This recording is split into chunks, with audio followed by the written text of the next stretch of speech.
Ja esimeseks põhjalikumaks ettekandeks Justiits- ja Digiministeeriumi AI ja andmete talituse juhataja Ott Velsberg, palun.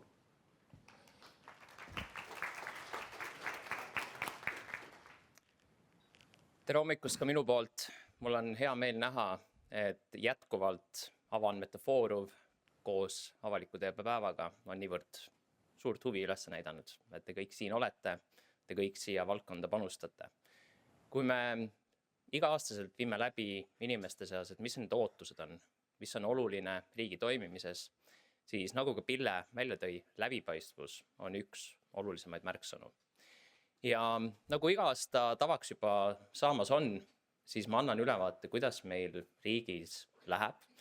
Puudutan ka läbipaistvust, et nii nagu ka Pille ütles, et meil tegelikult nii policy kui ka siis tegelikult rakendamise osas, võttes näiteks aluseks OECD, meil läheb väga hästi. Aga tõsi, ise teame ka, on asju, mida on vaja muuta. Kõigepealt eelmise aasta avaandmete hetkeolukorra hindamise tulemused. Ilmselt enamik teist teavad, Euroopa Komisjon iga-aastaselt hindab, kuidas liikmesriikidel valdkonnas läheb. Ja kui me vaatame, kuidas meil siin valdkonnas läinud on, siis Eesti on tegelikult eelmise aasta kontekstis kukkunud. Ilmselt paari nädala pärast näete ka uut hinnangut. Aga me oleme praegult langenud Euroopa riikide tasemel 8. kui võtta Ukraina juurde, me oleme 9. kohal. Ja meil on teatud valdkonnad, kus meil on väga hea, me oleme sisuliselt maksimum skoori saanud, ei olegi justkui midagi paremaks teha. Aga nagu Pille mainis, kindlasti selle poliitika ja õigusruumi osas me saame paremini teha, olla ikkagi eeskujuks. Sest täna tihtilugu hinnatakse seda, et mis on see norm, mitte see, kuhu tegelikult valdkond saab edasi areneda. Aga millega on probleeme, on kvaliteet ja tegelikult ka meil teabevärav või kuidas üldse andmeid kättesaadavaks tehakse, kuidas on teabe leitav ja sellega on päris suuri probleeme. Ja me näeme siin tegelikult järk-järgult ka langemist. Ja see langus on juba toimunud 2 aastat järjest. Ehk siis mida rohkem teavet on peale tulnud, siis seda suuremaks see probleem läheb. Ehk see kvaliteedi küsimus. Ja kui me nüüd võtame siit omakorda sisse, siis te näete ka mõningaid põhiküsimusi. Põhifunktsionaalsuste kontekstis meil on justkui hea, et kas meil on olemas valdkondlik strateegia lähenemine, kas meil toimub näiteks andmete teabevärava kontekstis siis kasutajate statistika hindamine, justkui olemas. Aga kui minna süübida sisse, siis mida veel küsitakse, kas näiteks portaali funktsionaalsuste vaatest, kas on võimalik ka andmestiku tasandil omada ülevaadet, kasutajate rahulolu. Siin ma ütlen ära, kasutajate rahulolu, teie tagasiside, kasutajate tagasiside andmestikele on olnud läbi aastate ülimalt madal. Et kui ma võtsin uue teabevärava praeguse seisu, siis üks andmestik on saanud tagasiside. Mis asi see on? Ehitisregister. Ütlen ausalt, oleks võinud ise ka anda ehitisregistrile tagasisidet. Olles siin õhksoojuspumpa tahtsin soojustada, kinnitada, saada infot, täielik piin. Ütlen ausalt, 8 kuud elust õhksoojuspumba peale ei tundu normaalne. Aga tagasisidet justkui kasutajatelt üks inimene on leidnud, et midagi võiks teha paremini. Üldjuhul positiivset tagasisidet, kes meist hakkab seda positiivset tagasisidet võtma enda aega selle jaoks. Ehk pigem ongi, kui midagi väga valesti. Ja see kasutajate tagasisidega selle poole pealt, et mida tegelikult valdkonnas võiks ja peaks järgmisena tegema, ma loodan, et siit grupist seda tuleb. Sest võttes erinevad erialaliidud, küsime, et kus me nüüd edasi saame minna? Mis on tänased väljakutsed? Ega head vastust ei tule. Olgu see siis IT-ettevõtetega, olgu see väike keskmise suurusega ettevõtetega, ei osata välja tuua, et kus see järgmine lünk on meil. Varasemalt oli hästi lihtne. Kõik ütlesid äriregister, metroloogia andmed, aga kõikjal seal teie suure tööga on tegelikult valdkond edasi arenenud. Täna on veel mugav on öelda dokumendiregistrid. Siis ma alati vaatan ettevõtetele otsa ja küsin, mis te teete nende kõigi dokumentidega, kus on isegi see AK märge veel peal ja ei peaks olema, et mis te siis teete sellega, mis on see äriline kaasus? Ei osata öelda, aga probleemi on mugav. Probleem, mis on tõsiselt suur, on kvaliteet. Ja kvaliteet just avalikustatud andmete kontekstis. Kui me vaatame siin nii metaandmete, andmekirjelduste ajakohasust, millega on hästi, on ticket AP vastavus, aga ilmselt kõik teate, teabeväravasse lisamisel see on lihtsalt kohustuslikuks muudetud. Aga kvaliteet, ajakohasus, kui tihti uuendatakse, tihtilugu andmestikud ühekordselt avalikustatakse, aga ega keegi tegelikult hiljem ei vaata neid üle. Ehk seda protsessi ise on puudu. See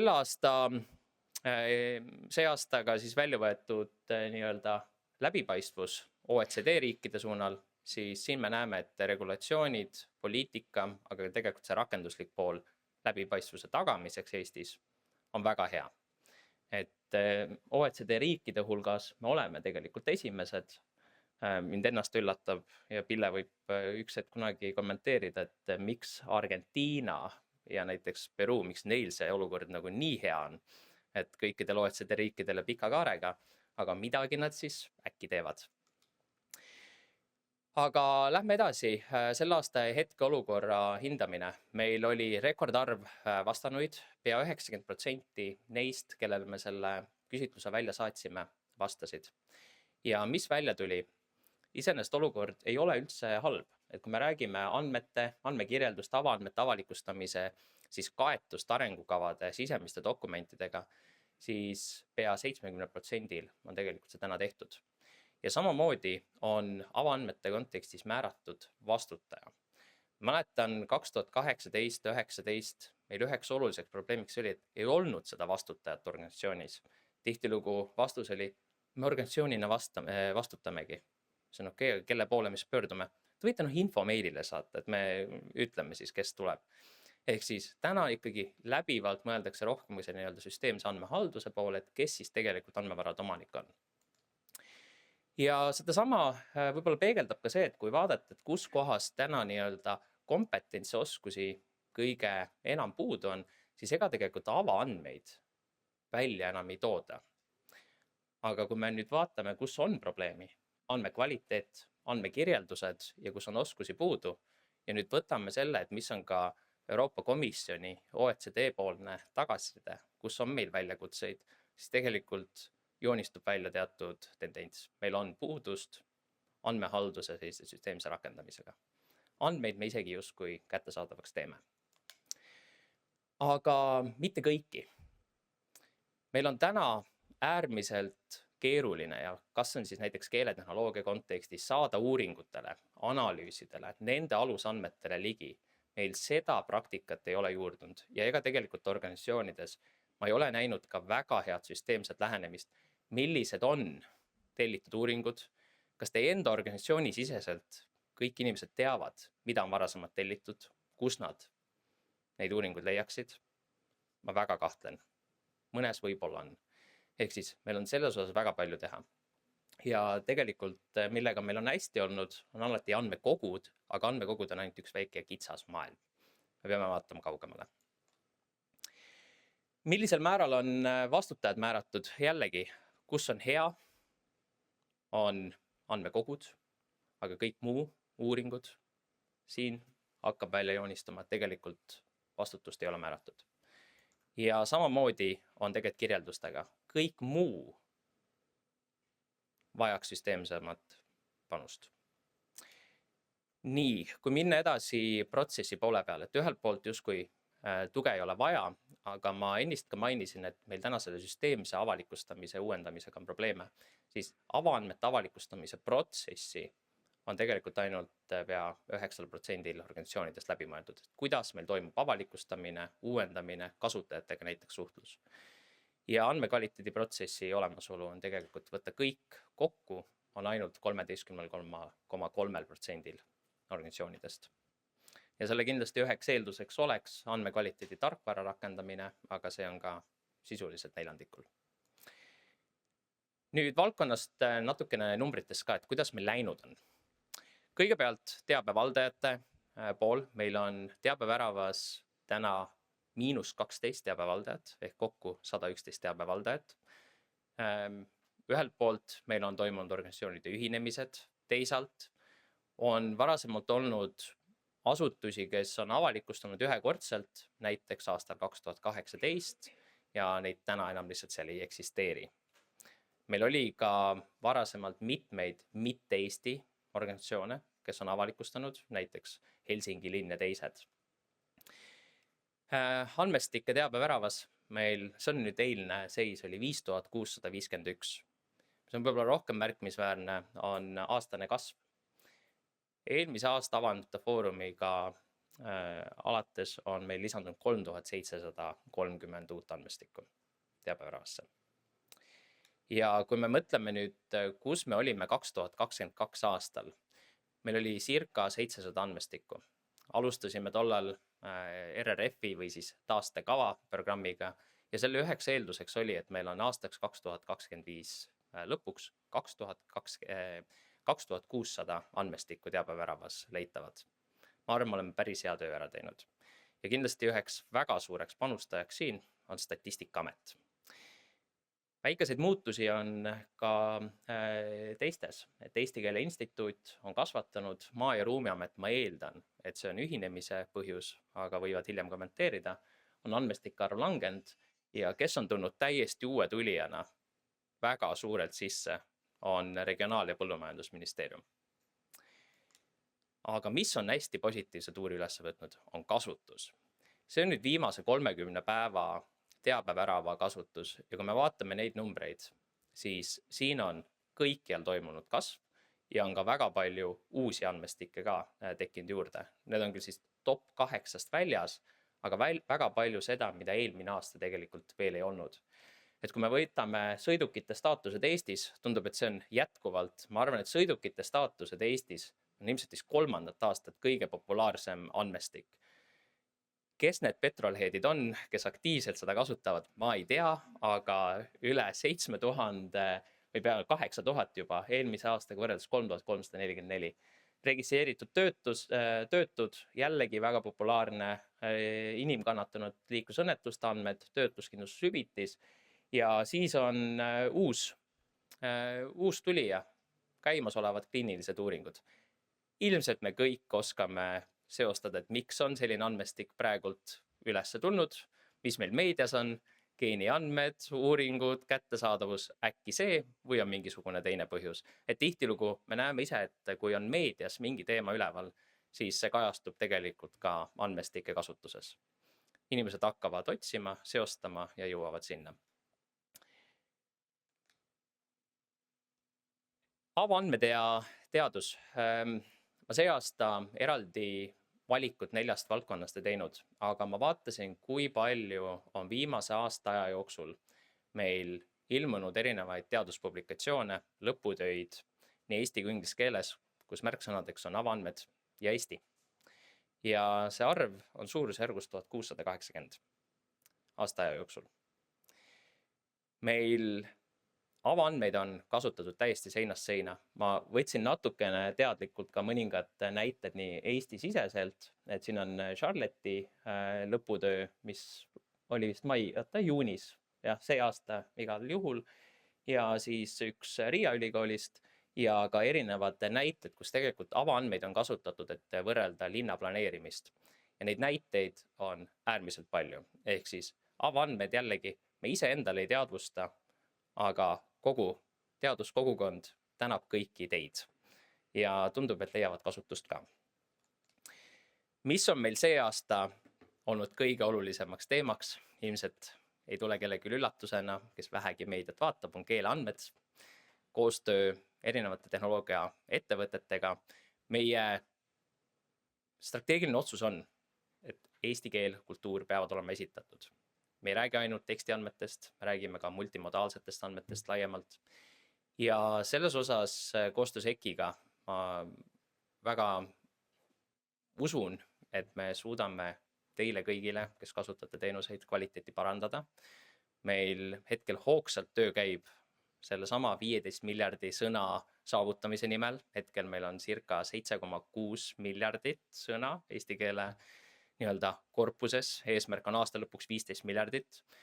Koostöö käib ka meediaettevõtetega, leidmaks, milline on see mõistlik viis, kuidas kõik on rahul. ühelt poolt on meil suurettevõtted, meil on nii kohapealsed Mistral, meil on OpenAI, meil on Google, meil on teisi väga palju erinevaid, kellel tegelikult valmisolek on olemas, aga me peame ise pingutama. Aga lisaks meil jätkuvalt on teatud valdkonnad tegelikult, kus ma näen probleemi. Et võtame näiteks lobistidega kohtumised, kingitused ja nii edasi, siis OECD on läbi aastate välja toonud. See on valdkond, teema, kus riik peab toimetama. Ma loodan, et nüüd uue avatud valitsemise partnerluse tegevuskava raames me lõpuks jõuame sinna teatud puudused, mida meile riigile on aastate jooksul ette heidetud, saame lahendatud. Keeleandmetest jätkuna koostöös Eesti Keele Instituudiga kuulutasime välja keeleandmete projektide toetamise.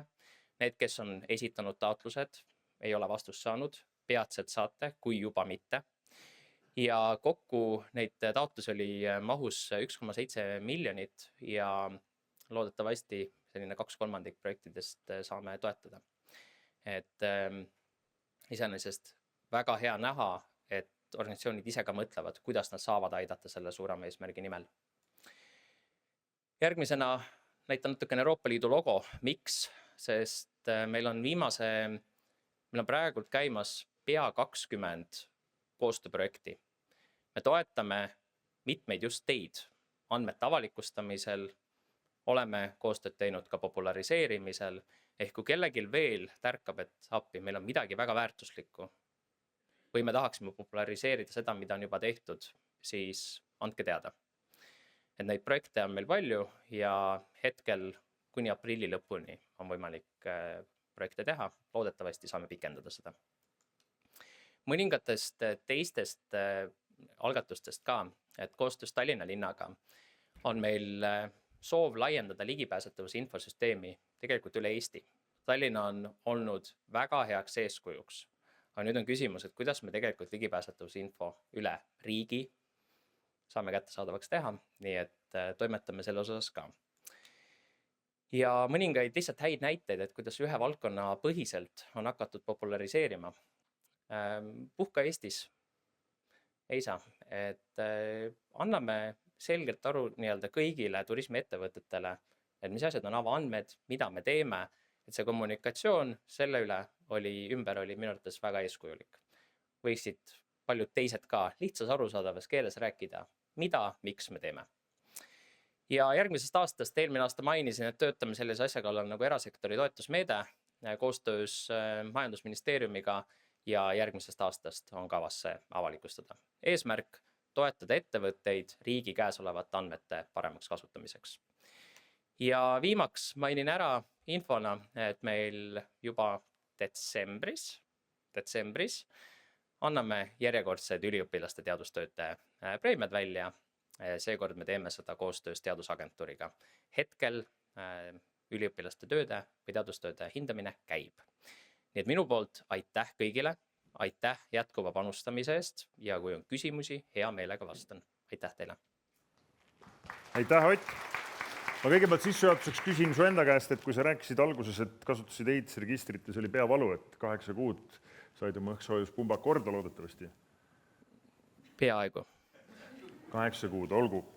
Milliste avaandmete kasutamise või andmebaasi järgi sa ise tavakodanikuna kõige rohkem puudust tunned? Mida sa näeksid, need samad erasektori arendajad võiksid ka Eestis arendada, et tekiks ühiskondlik väärtus, nagu siin Londonis, Taanis, New Yorgis mainitud? Ma arvan, et ma olen ise nagu hästi mugav inimene. Mulle meeldib kasutada neid teenuseid, mis mul täna olemas on. Et kas sa võtad siis Google Maps või Waze ja nii edasi, ehk siis olles ka kergliikleja kasutades jooksvalt aktiivselt jalgratast, siis ma väga tahaks, et need samad jalgrattateed jõuaks lõpuks meil näiteks Google'i kaardirakendusse. Võin kinnitada, et oleme ka omalt poolt lisaks meie üksikutele KOV-idele ka pressinud Google'it samal teemal. Ehk ma ise usun seda, et meil on vaja leida just tavakasutajani viia. Eraldiseisvad rakendused tihtilugu kasutust ei leia, aga kõik see, mis meil igal ühel sisuliselt telefonis on olemas, saame need andmed sinna. Et punktist A, punkti B mõistlikult jalgrattaga näiteks liikuda, mu enda täielik isiklik huvi. No see tundub, et see on ikkagi nagu väga lihtne, et sellise arenduse loomine. See tehtagu. See võiks olla lihtne, aga kõigi nende näidetega, et kas see on siis olnud aadressandmete uuendamine või on olnud see näiteks Waze'i teatud andmete sissesaamine edasi, siis või me võtame Google Translate'i parandamine aastal 2021. See ei ole nii lihtne, sest Eesti turg on kahjuks, me oleme prioriteedis väga-väga madalal. Ehk siis meie võime omalt poolt kõik teha, aga lihtsalt ettevõtete poolne see üks samm. Ja ega täna näiteks selle sama, võtame jalgrattateede osas. Sorry, te ei ole lihtsalt täna nagu selle esimeste prioriteet, te ei ole prioriteet riikide hulgas. Mis tähendab seda, et me võime omalt poolt kõike teha ja siis tulebki kõik see, et peaministri tasandil korduvalt ja korduvalt rääkimine, kõik ministrid, kes lähevad iga kord sama sõnum meedias, omavahelistest koostöökokkulepetes, te tahate seda meilt, okei, aga andke siis vastu see. Ehk tegelikult see on päris korralik kauplemine. Ja kui me lõpuks jõuame, võtame selle sama jalgrattateed, siis ma kujutan ette, et ilmselt me oleme üle aasta aja kulutanud selle peale erinevatelt osapooltelt kogu aeg sõnumit, et me võime omalt poolt kõike teha, aga teenusosutajad peavad juurde tulema. Klaar, kiidame publikut, kes vaatab meid ja kuulab meid üle veebi, aga ka publikut siin saalis. Küsimusi on tulnud päris mitmeid, alustan populaarsematest. Avaandmete avaldamise protsessi üks häda on see, et kasutajaid küll loendatakse, aga ei registreerita, ei autendita ega isegi ei küsita põhjust. Mistõttu avaldajatel puudub side kasutajatega ning motivatsioon andmete kvaliteeti parandada. Kas ja mis on plaanis selles osas muuta? Ma arvan, et seda peaks iga teabevaldaja tegelikult ise süsteemsemalt ka lähenema, et kuidas sa kaardistad neid sihtrühmasi. Mõelda selle peale, et paneme nüüd autentimise peale selle jaoks, et saada natukene rohkemat tagasisidet. Võin kinnitada, ega see autentimine, et sa tead, kes see kasutaja on, ei tähenda, et nad tagasisidet ka annavad. Et see tagasiside saamine on natukene süsteemsem. Võib-olla peaks üldse, mis on täna kas või nagu sellise stamp, pöörduge ise potentsiaalsete erialaliitude poole. Alustage sealt. Kas see, mis meil on täna kättesaadavaks tehtud, kas see vastab meie vajadustele? Olla ise proaktiivne. Me oleme täna võtnud sellise natukese passiivse, reaktiivse rolli, ehk las öelgu meile, aga olgem ise ka aktiivsed, et ma vastaks tegelikult pigem niimoodi. Kuidas olla turvaliselt läbipaistev? Palju räägitakse isikuandmetest, mis vajavad kaitset, üksjagu vähem toimepidevust, julgeoleku vaates kaitset, isikuandmete kaitses oleme karastunud, kuid olukorras, kus riigis on toimivad andmevahetused, kus asutused on oma sees hindavad nii näiteks toimepidevuse riske, siis andmete edastamisel teise infosüsteemi anname andmed kellegi teise andmekogu vastutava töötaja vastutusele, kus teises asutuses tehtud toimepidevuse risk hinnangut ju ei ole. See oli esitatud faktina, et nii alati on. Ja küsimus oli, et või see oligi selline faktiline. Kuidas olla turvaliselt läbipaistev? Kuidas olla turvaliselt läbipaistev? Ma arvan, meile esimene, see nüüd ei puuduta seda andmeedastust ja seda kolmandat osapoolt või teist osapoolt, see pigem puudutab läbipaistvus inimese kontekstis, siis siin ma ütlen, et meie eesmärk on andmejälgija muuta kohustuslikuks, ilmselt kellegi üle üllatusena seda ei tule, see annab vähemalt mingisuguse läbipaistvuse aspekti juurde. On üks pikem küsimus, aga pead lühidalt kokku võtma. Millal hakkame liikuma open data pealt linked open data peale? Oh jumal, neid liikumisi on üritatud pikalt, et kui linkandmete siis oli vist valge raamat või sinine raamat tuli välja seal aastal 2016. Vaadates seda sama Euroopa Komisjoni hinnangut ka, siis linkandmetega on meil olukord äärmiselt kehva. Linkandmeteni, ma kujutan ette, et mõned aastad veel läheb meil vähemalt aega. Äriliselt, kus kohas on linkandmed päriselt mõju toonud, ma liig palju ei näe, ma ei ole näinud avalikus sektoris, aga ehk tuleb. Millal ja kes loob juhendi kaitstud andmestike ning väärtuslike andmestike määratlemiseks? Väärtuslike andmestike määratlemine on täna toimunud suuresti Euroopa Komisjoni sellise metoodilise lähenemisega. Et kõigepealt need esimesed kategooriad, mis meil on täna juba tehtud, meteoroloogia, statistika, keskkonnaandmed ja nii edasi. Ja siis praegult Euroopa Komisjon on vaatamas täiendavaid valdkondi, et seal on alates näiteks, ma ei tea, hankeid puudutava teabe kättesaadavaks tegemine ühtsetel alustel ja nii edasi. Ehk siis hinnatakse Euroopa Liidu üleselt mõju samal ajal, et kas on mingisugune turutakistus, vajaks siis nii-öelda Euroopa Liidu poolset sekkumist, ühtlustamist. Ehk see täna toimub selliselt, mis on meiepoolne kriitika olnud, ei hinnata lisaks sellele nii-öelda sotsiaalmajanduslikule mõjule tegelikult julgeolekuriski, et meil teatud andmestikke või näiteks eraelu puutumatust, et võtame äriregistri kaasuse, siis seal me ikkagi tegelikult väga pikalt tõstatasime teemat, kas isikuandmed, mis äriregistrist ka kättesaadavaks tehakse, kas siin peaks olema ka mingisugune, ütleme, Euroopa Liidu ülene lähenemine.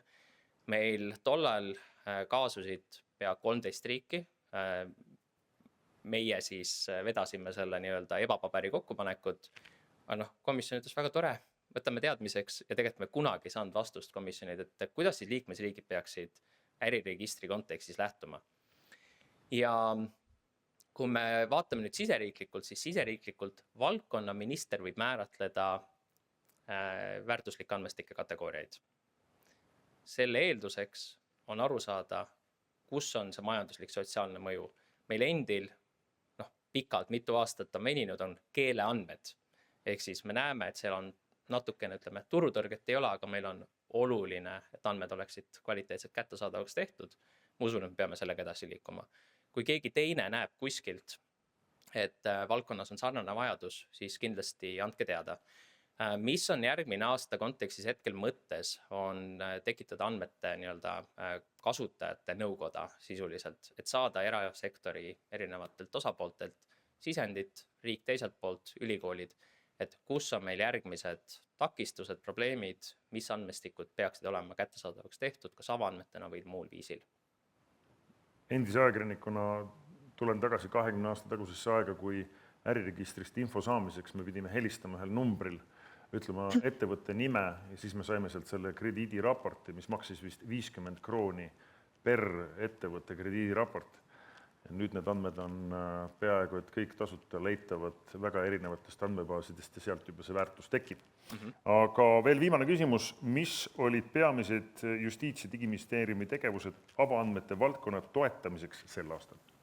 Mainisin üle 20 projekti erinevate koostööpartneritega. Täna päeva lõpus Sofia tutvustab ka meil koostöös Andmekaitse Inspektsiooniga tehtud kohalike omavalitsuste auditit. Et kui me vaatame täna, kus kohas me tegelikult kõige rohkem nii-öelda väljakutseid on, see on kohalikud omavalitsused. Ning kuidas seal see arenguhüpe teha, ei tule kellelgi uudisena. See on tänane fookus olnud. Ja kuidas teha arenguhüpet viimase küsimuse valguses, Nii. kuidas täita avaandmete avaldamise kohustust, kui eelarveline tugi väheneb, kulud küberturvalisusele suurenevad ja andmekogud vananevad ja vajavad järjest rohkem raha?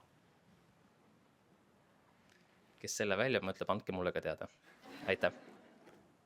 No aga meil on siin Riigikantselei esindaja olemas, viib Toompeale sõnumi edasi, kui siit tänase päeva jooksul see vastus tekib.